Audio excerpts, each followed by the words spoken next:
David Moore, Dallas Morning Hey, Dave. News. Just Turpin's overall play yesterday, the one big one, but even one before that where he just kind of stood there and took it all in before he took off. You don't see a lot of return guys do that. Just the level he's playing in the return game now overall. Yeah, really high level. I think their first punt of the game, might have been the second one, whatever it was a touchback. And he was back there and he didn't call for a fair catch, which enabled him to be a blocker, which kind of bumped their gunner away from down in the football. So even a little thing like that, where he doesn't have his hands on the ball, making really smart decisions. The one where I think he got about 13 yards on, we had a little bit of a rush on, and he has just the ability to kind of find little creases, and he did it on that one. And we got to the second level where the guy made a really nice tackle. If we would have gotten to the next level, then we had a little bit more air. And then on the one where he hit the big one, just catching one of those backed up, we call it a sky ball punt, was a traffic catch, and it was a high-level catch and go because there was a linebacker, number 44, closing the space pretty good. And he caught it and ran right to where we had some blockers, and the blockers, did a great job of finishing penalty-free because it was wild west out there on that return. So he's really good, man. And I think there's ways to go to even improve. John Archer with ESPN. When you have on that return, the sky ball return, when they do that flip-flop, is there a tendency for teams to think this will be a fair catch when you're covering punts like that? I would agree with that observation. Yeah. And that's something we even have to fight. Hey, it's a sky ball, but the hard thing for the gunners is you want to have at least one of your gunners go to the goal line to protect a bouncing ball into the end zone, and another one play the returner. Sometimes if you get off and they both are thinking goal line, then the returner has an opportunity to get a sneaky catch and go in. So for us and for every team, the sky balls have a little bit of a tricky nuance to it where you got to cover the returner, but you also might have to cover the goal line. And it's hard to, as a gunner, to look up and sight the ball because you could get hit pretty good by the returner. So there's some danger element to it too. So yeah, I elaborated the point too much, but yeah. You can't fall asleep on a sky ball. Michael Belkin, Dallas Morning News. On the long return, the player who made the tackle, he was engaged early in the play by one of your rookies and was seemingly out of the action. Do you highlight how in film, all right, even when you think that you're not the difference in a play like that, you still can be? Like, do you do that in those terms? Yeah, Michael, you're a good film watcher, man. You're a good film watcher because Malik Davis was the guy who was blocking him early, and he was like the backside wing, and he kind of leaked away from the return direction. And so Malik, a rookie, second game up, was blocking him, and it felt like he wasn't really going to make a play. So there was some indecision on should I block him or should I let him go and go find a more dangerous man where we know the return is going, which was away from that guy. So we kind of got caught in between. Should I block him? Should I go? And he kind of made a late go, but then blocking decision. And the guy, you're right, he fell in from all the way off the backside, kind of where he was out of the play, into making a really good tackle. And if we could have blocked him or we could have stiff-armed him away, then it was a touchdown. But it was just it's a hard answer for me to tell also Malik what to do. Block him or go find more dangerous work. And it's, man, just use your best instincts. And, he did a great job of at least doing something. But number 5 made a great save at tackle. Great observation. It's a tough one. Alvin Watkins, Dallas Morning News. At some point, you think teams will say, we're not kicking the Turpin anymore. We're just going to put him in a corner and just, get out of here. Yeah, I think so. On kickoffs, you can just bang it and it's a touchback. On punts, it's not as easy, I think, to just not punt it to a punt returner as it sounds like. Oh, just punt it out of bounds.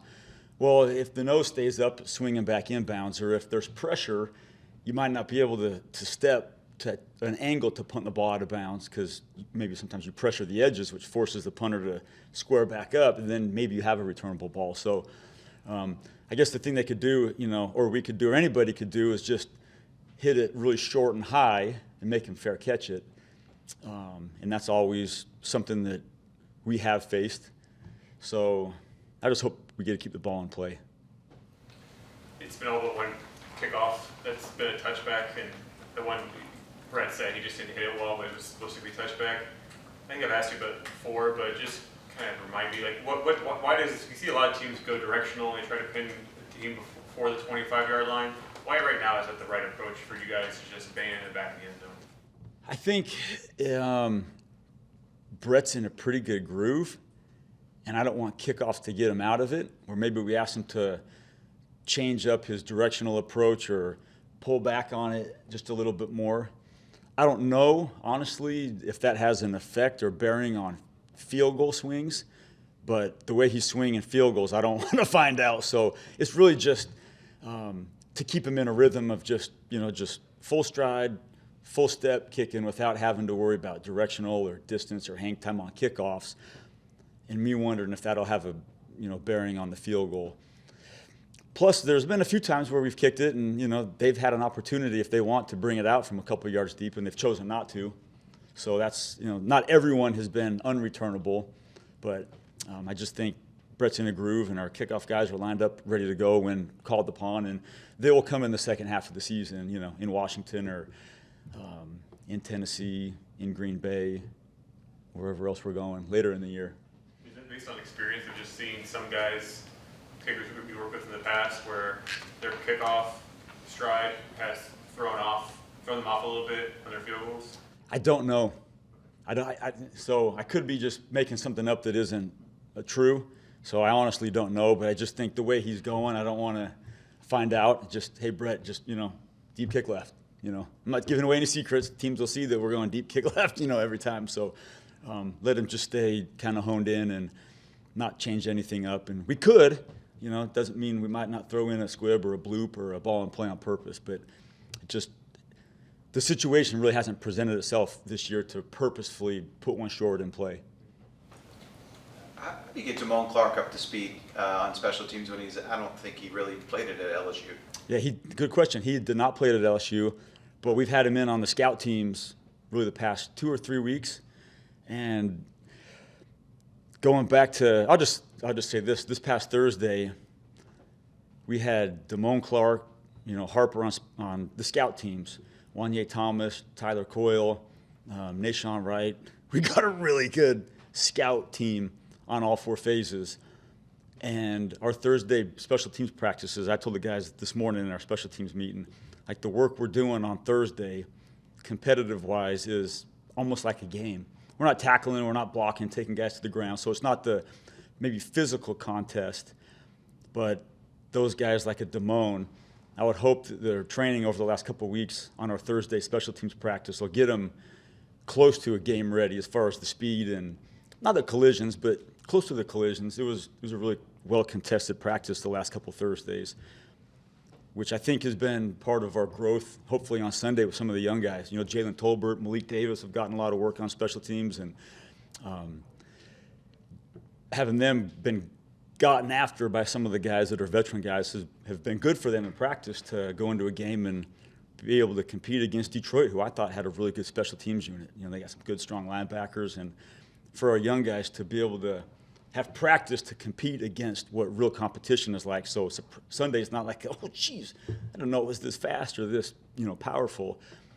Has been good for him. So I look forward very much to our Thursday practices for the Damone Clarks. So when he's called upon, I would feel very confident he'll be ready. Mike was saying that McEwen led you guys in points, I think, this week. I don't know how you break that down, but yeah, when it's a guy who's, quote, on the practice squad and he gets called up late in the week to have the production that he has, what does that say about his readiness and not think, well, I'm just on the practice squad? Yeah, I think that's part of the message that Coach McCarthy gives, and then obviously in our special teams meetings that we say, hey, guys, you can believe me or not, but you have to be ready to go because things could change based on injury or, how the 48's got to dress.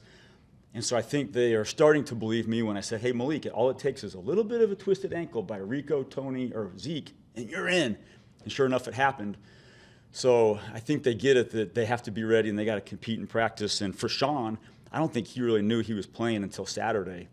And he didn't get a lot of the Cowboys phase work because we kind of thought it might have been, Jabril Cox. And so he didn't really get the real reps until Saturday, but he got the scout team reps. And for him to step up and be our point leader for that game and play all 4 phases, which is the first time he's played all 4 phases for us since he's been here, was good for him. He's a really versatile guy, man. So I believe Turpin had 4 kickoff returns in the opener against the Bucs, and he's had 4 in games since.